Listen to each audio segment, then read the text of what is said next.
Halo semuanya, aku Rizky Amalia Sunaryono dengan NIM G4B025001. Pada kesempatan kali ini, aku akan mempraktekkan bagaimana cara melakukan kuretase pada gigi. Kuretase merupakan prosedur menghilangkan jaringan gusi yang terinfeksi serta mengangkat sisa plak dan kalkulus dari dalam gusi. Perawatan ini bertujuan untuk yang pertama, menghilangkan peradangan, yang kedua, menghilangkan poket pada gigi, dan yang ketiga yaitu mengembalikan perlekatan gusi ke gigi. Untuk alat dan bahan yang diperlukan adalah sebagai berikut.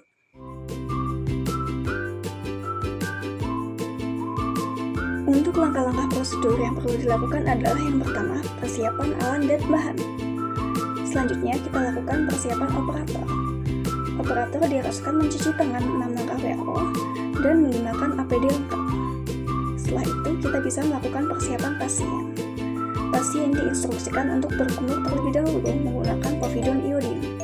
Setelah itu, kita bisa melakukan tindakan asepsis baik intraoral maupun ekstraoral kepada pasien.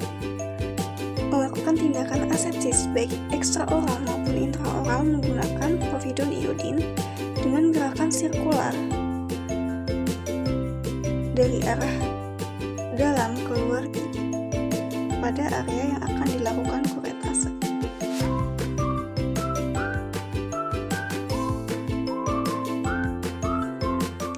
Setelah itu dilakukan anestesi infiltrasi pada gigi yang akan dilakukan kuretase.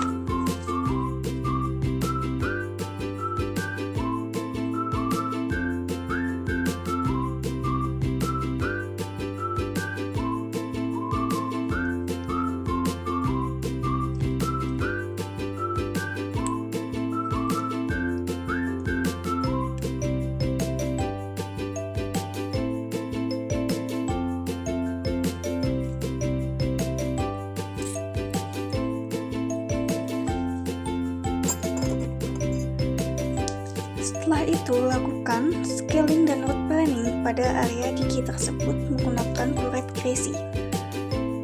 Untuk gigi anterior, rahang bawah menggunakan kuret Creasy nomor 1, 2, atau nomor 3, 4. Untuk melakukan scaling dan root planning, sisi tajam menghadap ke arah gigi.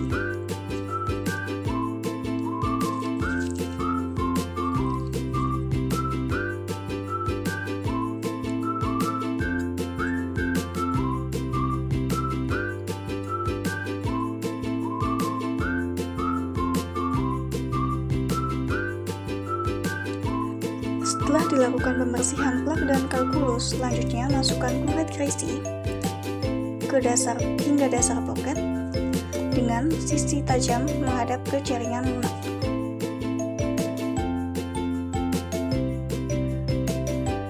Lalu tahan gingiva bagian luar dengan menggunakan jari yang tidak digunakan untuk memegang instrumen. Selanjutnya lakukan kuretase dengan melakukan gerakan horizontal stroke.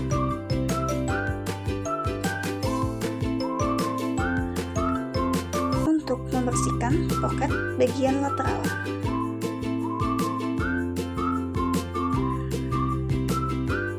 Untuk membersihkan jaringan nekrotik pada junctional epithelium dilakukan dengan gerakan menyekup.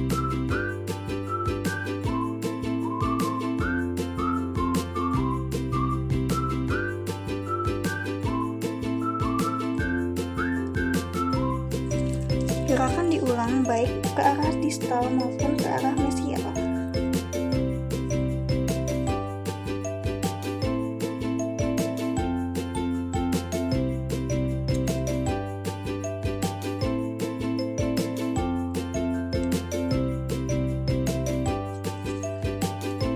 Setelah itu, lakukan gerakan berulang hingga jaringan granulasi terangkat semua yang ditandai dengan munculnya darah segar.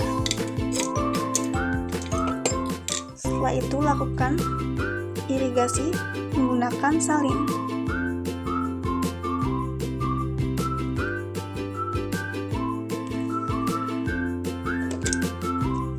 Jika poket sudah bersih, selanjutnya dilakukan kontrol perdarahan menggunakan tampon.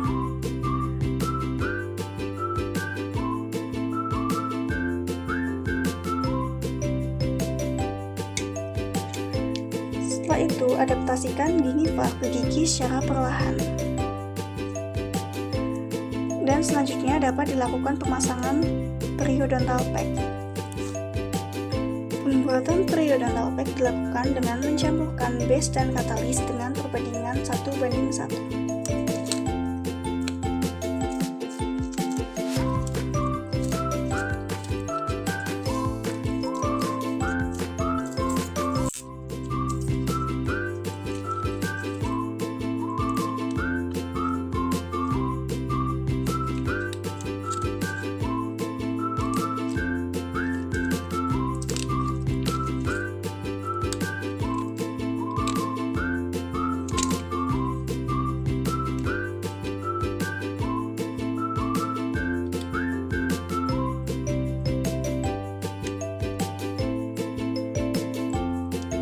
Lalu campurkan base dan katalis dengan gerakan memutar dan melipat hingga periodontal pack menjadi homogen.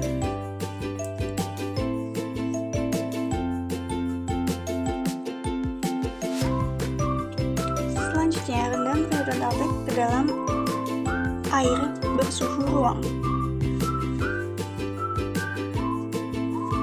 Lalu aplikasikan tangan menggunakan Vaseline.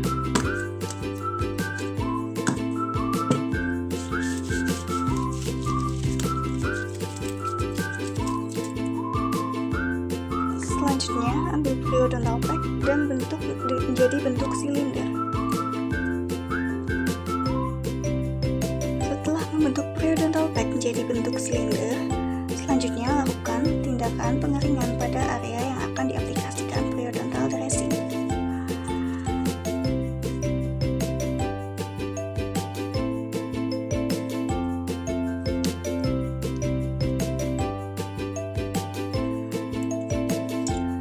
Setelah itu dapat dilakukan aplikasi periodontal dressing dengan batas koronal sebesar sepertiga servikal gigi dan batas apikal tidak melebihi mukogingival junction.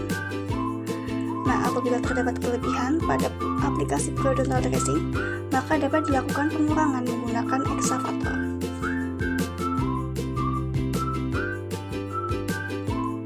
Setelah semua prosedur dilakukan, selanjutnya dilakukan KIE kepada pasien. Yang pertama, konsumsi obat dan gunakan obat kumur sesuai anjuran. Yang kedua, jaga kebersihan rongga mulut dengan sikat gigi minimal 2 kali sehari. Pagi hari setelah sarapan dan malam hari sebelum tidur, gunakan bulu sikat halus dan pasta gigi berfluorid. Area yang dikuret tidak perlu dilakukan penyikatan. Selanjutnya, jangan sentuh menggunakan lidah ataupun tangan daerah yang telah dikuret. Lalu, apabila periodontal dressing lepas dan terjadi perdarahan lebih dari 8 jam, segera ke klinik RSKM atau klinik terdekat. Selain itu, hindari makanan dan minuman panas 24 jam ke depan. Jangan merokok selama 24 jam dan kontrol 1 minggu kemudian.